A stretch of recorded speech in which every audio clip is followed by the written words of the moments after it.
धाम को ही चुना। मीरा, भक्तिमती मीराबाई के विषय में कुछ देखिए, मीराबाई का चरित्र सबको पता है। ये कथा आपके लिए नहीं हो रही, ये मैं अपने हृदय को पवित्र करने के लिए कर रहा हूं। सबको पता। ऐसे कुछ स्थान हैं वहां कहने का मन होता है, ऐसे भाव गांधी धाम में। भक्तिमती मीराबाई। तो मैं निवेदन कर रहा था बंधुओं, भक्ति का बीज पहले से ही हम सबके भीतर है। बस सत्संग रूपी, व्यवहार रूपी, भक्ति रूपी ये सूर्य का प्रकाश जब पड़ता है ज्ञान का, तो वही बीज अंकुरित हो जाता है, पुष्प पौधा वृक्ष बन करके प्रकट हो जाता है।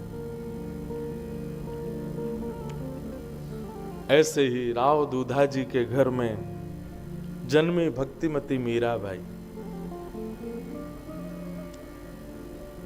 बचपन से ही भक्ति परिवार में थी। एक संत वृंदावन से पधारे। राव दूधा जी के यहां बंधुओं वर्णन आता है कि चार भुजानाथ जी का मंदिर था। संत जन वहां आते थे, परंतु यदि कोई वैष्णव आता था अपनी सेवा लेकर के, कोई संत पधारते थे जिनकी सेवा संग होती थी, उनकी व्यवस्था राव दूधा जी अपने महल में ही करते थे कि भाई ठाकुर जी संग आए हैं, उनकी 8 समय का भोग प्रसाद सब बनाने में यहां सुख रहेगा, इसलिए अपने महल में ही व्यवस्था करते थे। वृंदावन के संत पधारे, अपने ठाकुर जी के साथ पधारे। मीराबाई कथा तो सुनती ही थी। आज मीराबाई को पता चला कि कोई वृंदावन से महात्मा पधारे। राव दूधा जी बोले चलो मीरा, संत पधारे, दर्शन करके आए, और उनके साथ ठाकुर जी भी आए हैं वृंदावन से। अब तो मीराबाई इतनी प्रसन्न हो गई, वृंदावन से ठाकुर जी आए। बंधुओं, सबसे बड़ी बात आप मीराबाई के चरित्र में एक चीज देखेंगे, उन्होंने कभी ठाकुर जी को धातु नहीं समझा।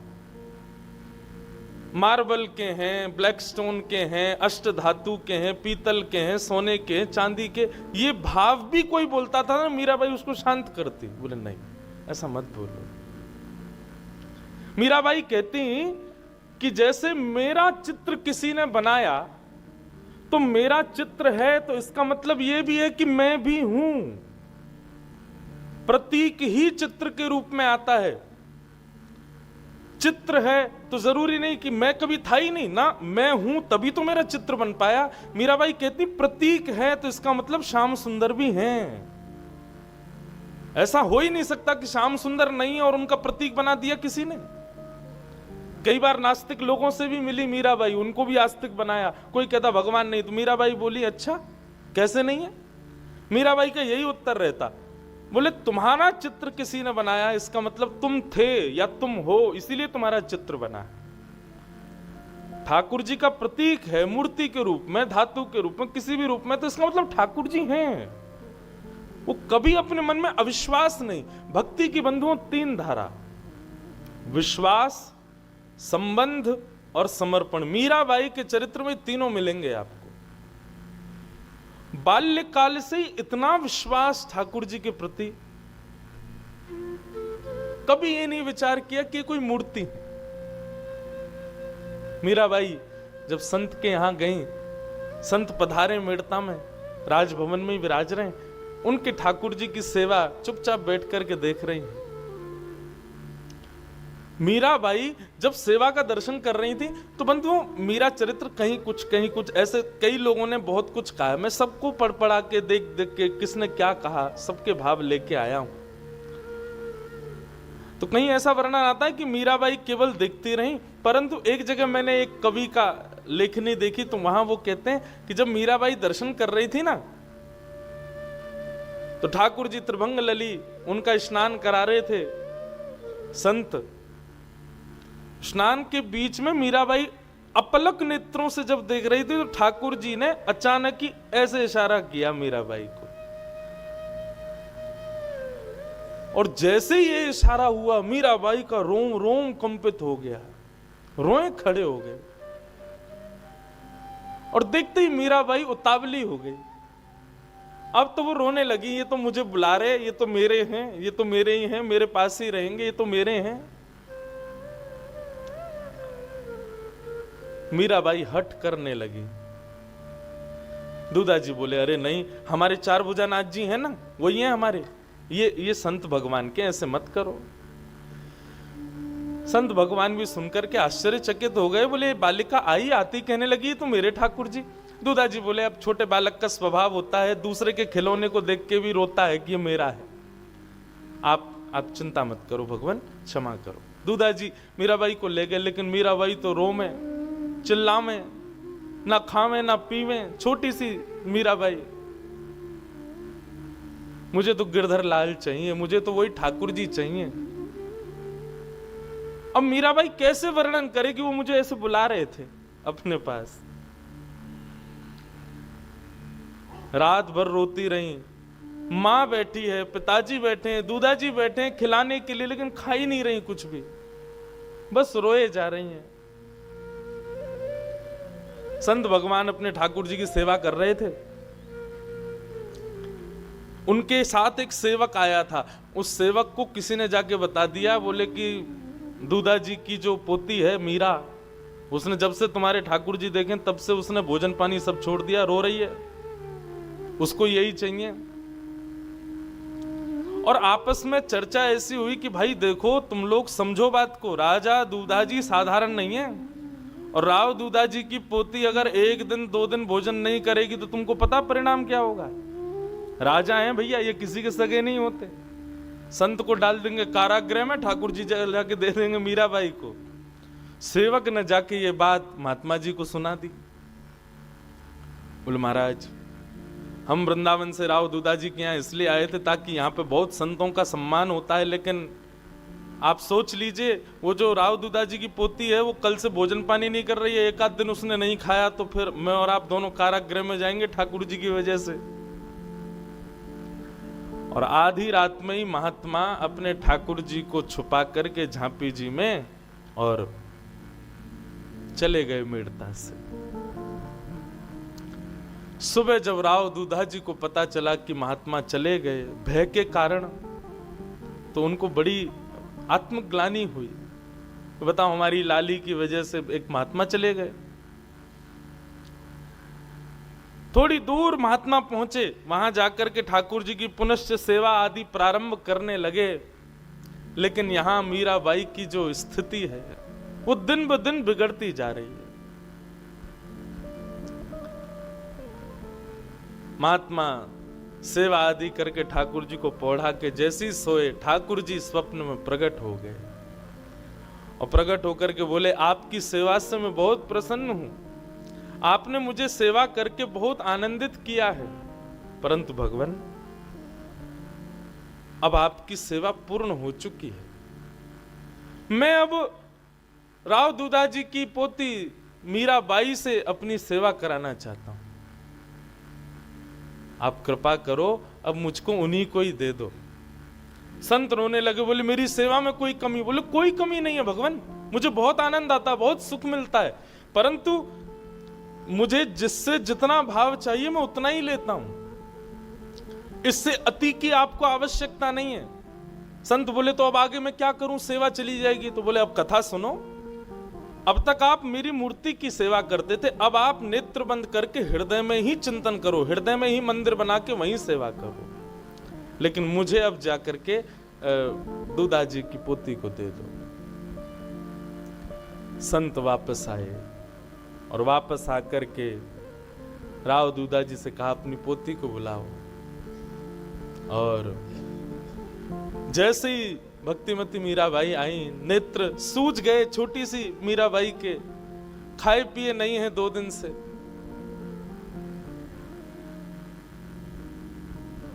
संत ने अपने ठाकुर जी प्रदान कर दिए। ले मीरा है गिरधर तेरा, सेवा पूर्ण भई अब मेरी, जागा भाग्य है तेरा।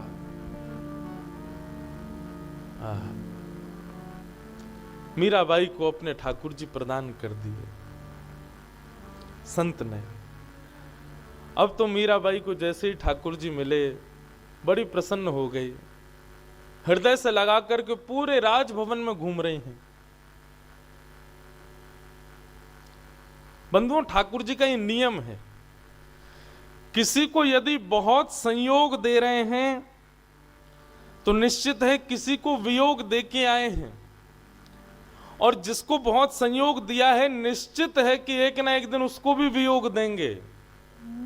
ये भक्ति सिद्धांत है ठाकुर जी का। वियोग के बिना भक्ति पुष्ट नहीं होती। जो कभी ठाकुर जी के लिए दो नीर जिसके नेत्रों से नहीं निकले, समझो वो अभी वैष्णव हुआ ही नहीं, वो उसके हृदय में अभी भक्ति भाव आया ही नहीं, और वो ना कभी उसको ठाकुर जी ने स्वीकार किया भी नहीं है अभी तक। केवल मंदिर जाना, पूजा आदि अर्चना कर देना, आदि आदि करके पूरा जीवन व्यतीत कर देना मात्र से आपने पुण्य कमाया, लेकिन ठाकुर जी को अर्पित करना ठाकुर जी को अर्जित करना चाहते तो उसके लिए प्रेम लक्षणा भक्ति तो आवश्यक है, और वो बिना विरह के नहीं आ सकती। विरह तो आएगा जीवन में। आप मुझे एक भक्त का नाम बता दो जिसने बिना विरह के ठाकुर जी को पाया हो, एक भी नहीं।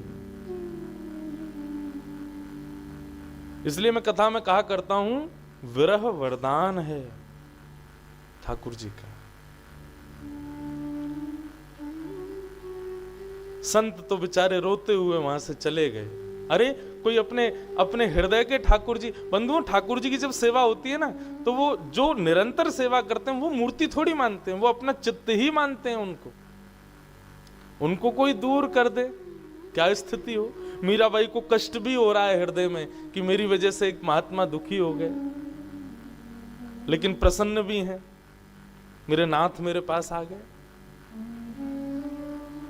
संत तो चले गए। अब मीराबाई ठाकुर जी को लेकर के अपने कक्ष में आ गई। सुंदर अपनी ओढ़नी, नई ओढ़नी बिछाई, एक लकड़ी के पाटे पर ठाकुर जी को विराजमान कर दिया। उनके सामने थोड़ी पर हाथ रख के बैठी और उनसे बातें कर रही हैं। तुम तो बड़े प्यारे हो, देखो तुम्हारे नेत्र कैसे हैं। जैसा जोशी जी सुनाते थे कथा में बिल्कुल वैसे ही हो। नाक कितनी प्यारी तुम्हारी है, ठोड़ी कितनी सुंदर सी लग रही है। अब तुम मेरे पास आ गए, मैं खूब तुमको सजाया करूंगी, खूब तुमसे बातें किया करूंगी, हम दोनों संगी रहा करेंगे। इस प्रकार वार्तालाप कर रही हैं। तुम्हारा मन तो लग रहा है ना, दुखी तो नहीं हो ना, याद आ रही होगी ना संत की, लेकिन क्या करें, अब मुझे तुमसे प्रीति इतनी हो गई और तुमको भी हो गई। बताओ, संत तो चले गए थे, तुम ही आ गए उनके साथ। बेचारे बहुत रोए थे जब जा रहे थे, पर क्या करूं, मुझे तो तुम्हारे साथ ही रहना है। बिल्कुल ये भाव ही नहीं है मीराबाई के हृदय में कि एक कोई प्रतिमा है। वो चर्चा करती हैं और प्रश्न भी करती हैं और उत्तर भी स्वयं ही। उनको देखना, रोज ऐसे बनकर के बैठते हैं जैसे दुल्हा हूं, लेकिन मैं भी उनसे सुंदर तुमको सजाया करूंगी। ऐसी वार्ता मीरा करती। घर के सब लोग मीराबाई के इन भावों को एक बालपन मान करके समझ जाते हैं। राव दूधा जी के पास गई, बोले कि अब तो मेरे गोपाल जी आ गए हैं, दादाजी उनका नामकरण करो। राव दूधा जी बोले कुछ भी नाम धर दो, बहुत सारे नाम हैं इनके। बोले नहीं, आप कोई एक नाम बताओ। बहुत सारे नाम बताए। बोले गोपाल जी रख दो, कन्हैया रख दो, कृष्ण रख दो, माधव रख दो, मधुसूदन रख दो, केशव रख दो, गिरधर रख दो। मीरा बोली अंत में कौन सा नाम बताया आपने? बोले गिरधर। हाँ दादाजी, गिरधर अच्छा नाम है, गिरधर प्यारा नाम है, अब मैं इनको गिरधर बोलूंगी। लेकिन दादाजी गिरधर नाम का मतलब क्या होता है? तब राव दूधा जी मीराबाई को बैठा के सुनाने लगे। ब्रजवासियों के देवता इंद्र, इंद्र की पूजा ब्रजवासी करते थे। तब श्री कृष्ण ने सबको समझाया, बोले कि भैया इंद्र तो देव है, ऐसे 33 कोटि देवताओं के अधिपति नारायण हमारे ब्रजमंडल में गोवर्धन नाथ के रूप में विराज रहे, उनकी पूजा करो। सब ब्रजवासियों ने 56 भोग बनाए, बैलगाड़ियों में सजा करके लेकर के गए और जाकर के गोवर्धन नाथ का अभिषेक किया, परिक्रमा की, पूजा की। इंद्र को गुस्सा आया तो इंद्र ने मेघमाला वर्षा दी और जैसे ही वर्षा बरसने लगी तब नन्हे से बाल कृष्ण ने 7 कोस लंबे चौड़े गिरिराज पर्वत को अपने बाम हस्त की कन्नी उंगली पर धारण कर लिया और उस समय सब ब्रजवासियों ने उनका नाम गिरधर रखा। सुना मीरा, ये हैं तुम्हारे गिरधर। राव दूधा जी कथा सुना रहे थे, लेकिन मीरा से कोई प्रत्युत्तर ना मिलने पर थोड़े भयभीत से हुए। क्या हुआ? पीछे मुड़ करके देखा तो मीराबाई अचेत पड़ी थी। दौड़े सब लोग, दौड़ करके जल का छिड़काव किया, होश में लाने के लिए प्रयास किया। तब जाकर के शाम होते होते मीराबाई को चेतना आई और मीराबाई को मानो कुछ स्वप्न जैसा दिखा, कुछ दृश्य दिखे जो माधवी के रूप में उन्होंने दर्शन किया। वो सारी स्थिति उनको थोड़ी थोड़ी स्मृति में आने लगी। मीराबाई अब थोड़ी और शांत रहने लगी। उनको थोड़ा थोड़ा अनुभव होने लगा, अपने पूर्व जन्म की स्मृति थोड़ी थोड़ी जागने लगी।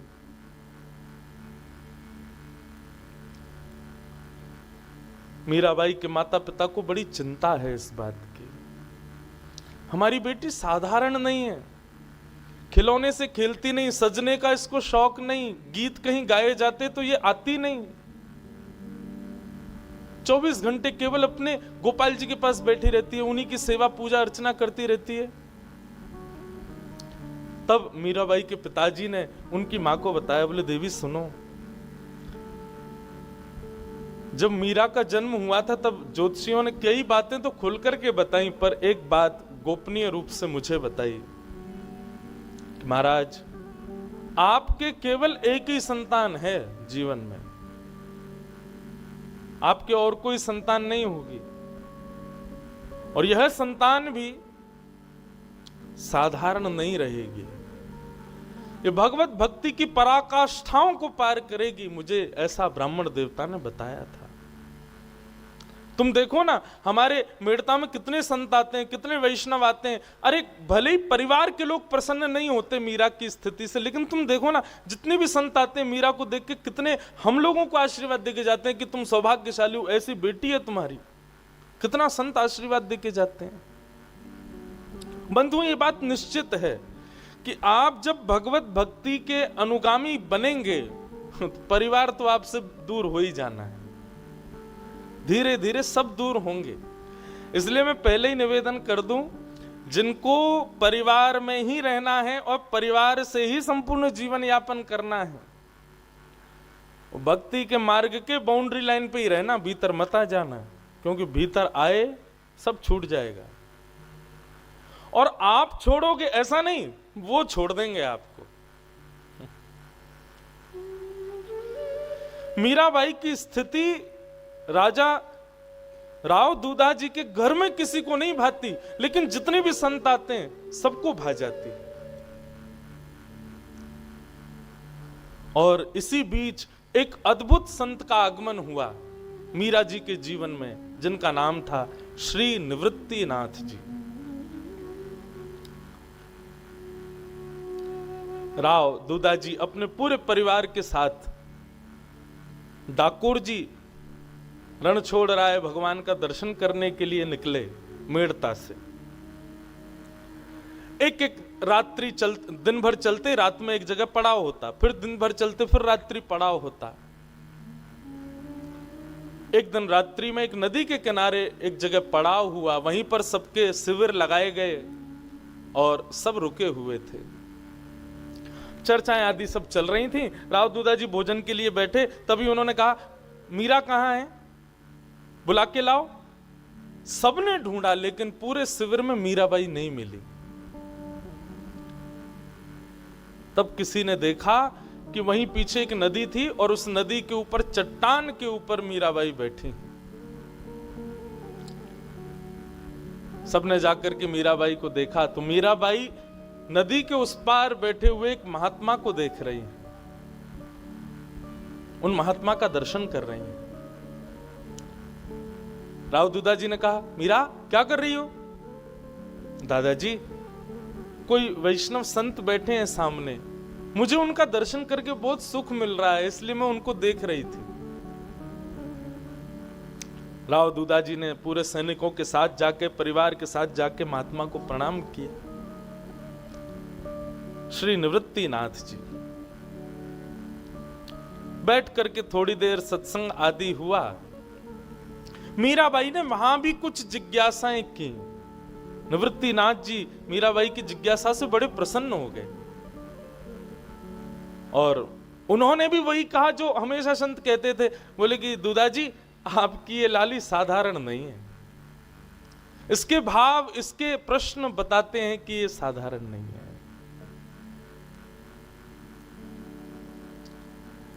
राव दूधा जी ने कहा, भगवान अगर आप कृपा करें तो आप भी हमारे साथ डाकोर जी यात्रा पर चलें, बीच में एक सत्संग होता रहेगा, अच्छा लगेगा। बंधुओं, एक बात आप हमारी बहुत ध्यान से समझ लीजिएगा। आपको ठाकुर जी प्रिय लगते हैं तो आपके हृदय में क्या भाव आएंगे मुझे नहीं पता, पर ठाकुर जी को आप प्रिय लगते हो तो निश्चित है कि आपको वैष्णव संत और सत्संग इनमें बड़ी रुचि हो जाएगी। आप राव दूधा जी को देखिए, मीराबाई के पूरे परिवार को देखिए, वे कभी भी प्रायोरिटीज के रूप में संसार को नहीं रखते। सदैव संत हो, सदैव सत्संग हो, सदैव वैष्णव वार्ता हो, इसी को ही प्रधानता देते हैं। अब हम लोग यात्रा में कहीं जाएं, हम क्यों चाहेंगे कि बीच में हम कथा ही सुने? हम तो गाने चलाते हुए जाते हैं गाड़ियों में, गाने सुनेंगे, कुछ भी उधम करते हुए, नाचते गाते हुए, खेलते कूदते हुए जाना प्रिय लगता है। परंतु राव दूधा जी राह में मिले एक साधारण संत जिनसे कोई परिचय भी नहीं है, बस उनसे निवेदन कर दिया आप चलो संग में, ताकि बीच बीच में जहां पड़ाव पड़े तो आपका भी सत्संग सुनने को मिलेगा। ये ठाकुर जी आपसे प्रेम करते हैं तभी ऐसा होता है, संतों के प्रति ऐसे भाव तभी प्रकट होते हैं। हमारे अष्ट सखा कहते हैं, गिरधर जब अपनों करी जाने, ठाकुर जी ने आपको अपना बनाया कब जानो? बोले ताको मन भक्तन की सेवा, संत चरण रज सदा लुभाने, गिरधर जब अपनों करी जाने। माफ कीजिएगा बंधु, लेकिन आपकी किसी भी स्थिति में आप वैष्णवों के प्रति, संतों के प्रति, भक्तों के प्रति ज्यादा निष्ठा आपके हृदय में प्रकट नहीं हो पाती है, तो इससे आप संकुचित मत होइएगा, पर प्रयास करना कि प्रकट हो, क्योंकि वो जब प्रकट होती है तब ही ऐसा संभव हो सकता है कि ठाकुर जी आपसे प्रेम करते होंगे। निश्चित है। श्री निवृत्तिनाथ जी राव दूधा जी के उस यात्रा में संग हो लिए। मीराबाई ने निवृत्तिनाथ जी से कहा, भगवान हम ठाकुर जी क्यों जा रहे हैं?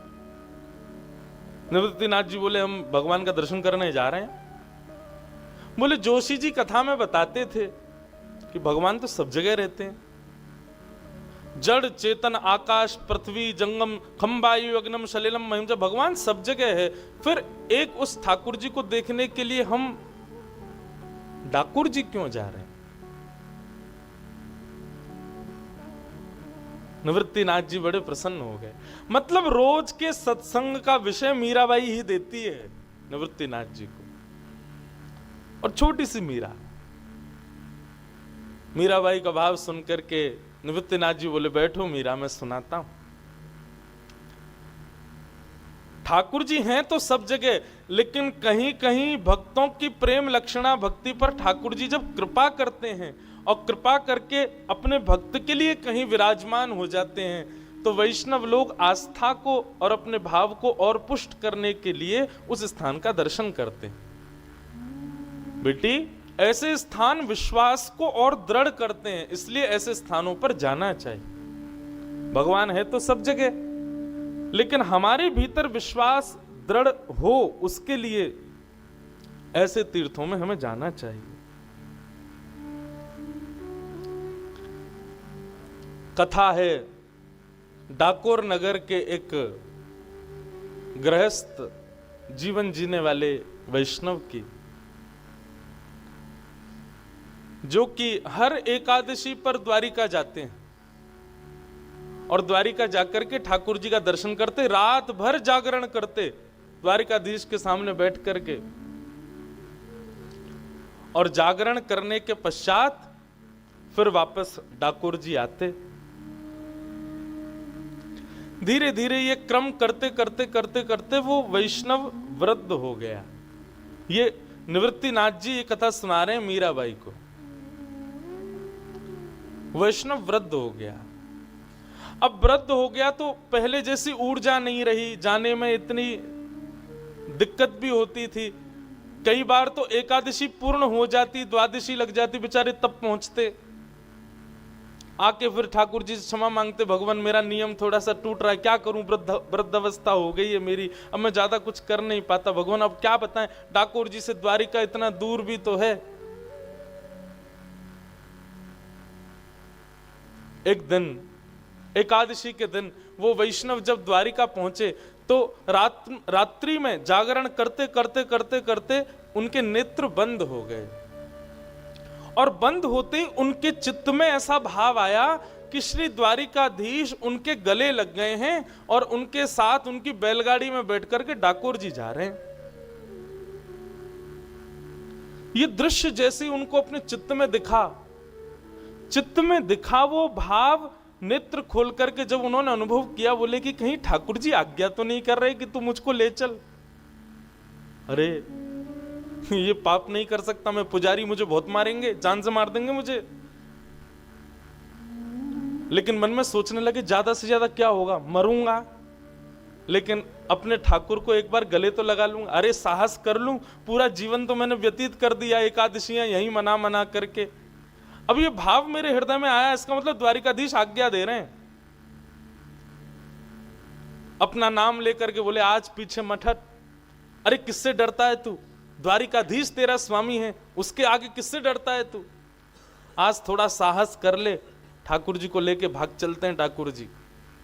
और अर्धरात्रि का समय जैसे तैसे करके मंदिर के अंदर प्रवेश कर गए, सामने शंख चक्र गदा पद्मधारी चतुर्भुज द्वारिकाधीश का दर्शन किया।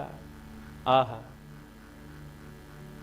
मन में पहले विचार करने लगे ये तो बड़े भारी होंगे, इनको कैसे उठाऊं, लेकिन जैसे ही अंक में भर के उठाया तो मानो ठाकुर जी कोई 2 महीना के बालक के समान हल्के हो गए, पहले से तैयार बैठे थे, ले चल मुझे। गोदी में लेकर के आए, आकर के अपनी जल्दी से चुपचाप, अभी अर्धरात्रि का समय कोई उठा नहीं होगा, धीरे धीरे ब्रह्म मुहूर्त का समय हो रहा था, मंगला की आरती का समय होने वाला था, जल्दी से लेकर के आए, अपनी बैलगाड़ी में ठाकुर जी को लिटाया, अपने पटके से उनको ढक दिया और लगे अपने बूढ़े बूढ़े बैलों को चलाने। चिंता भी हो रही है मन में, धक धक भी चल रही है, श्वास भी ली नहीं जा रही, वृद्धावस्था है। प्रसन्न भी हो रहे हैं कि ठाकुर जी मेरे साथ चल दिए, लेकिन दुखी भी हो रहे हैं, बोले पुजारियों को जब पता चलेगा तो मेरा हाल क्या होगा। हे द्वारिकाधीश, मैं तो आपकी आज्ञा मान के आया हूं, हे द्वारिकानाथ, हे मेरे जगन्नाथ, मेरी रक्षा करना। मीराबाई कथा सुन रही है और सुन करके बार बार ताली बजाती है, नेत्रों से कभी आंसू आ जाते, पहुंच करके सुनती है। फिर क्या हुआ, बोले वो वैष्णव ठाकुर जी को लेकर के जाने लगा। इतने में ही द्वारिकाधीश के मंदिर में पुजारियों ने जब प्रवेश किया, हल्ला मच गया पूरी द्वारिका में, ठाकुर जी चोरी हो गए, ठाकुर जी चोरी हो गए, ठाकुर जी को कोई ले गया। पूरी द्वारिका की खोज की गई, कौन था रात्रि में यहां पर, तो पता चला कुछ वैष्णव जागरण कर रहे थे।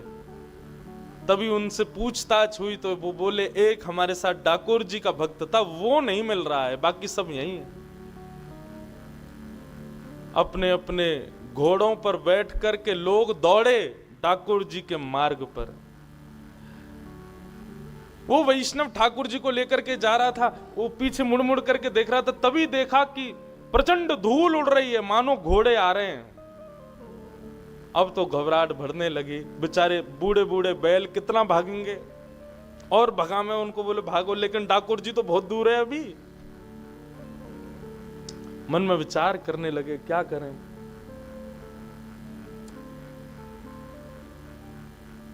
हे द्वारिकाधीश कृपा करो।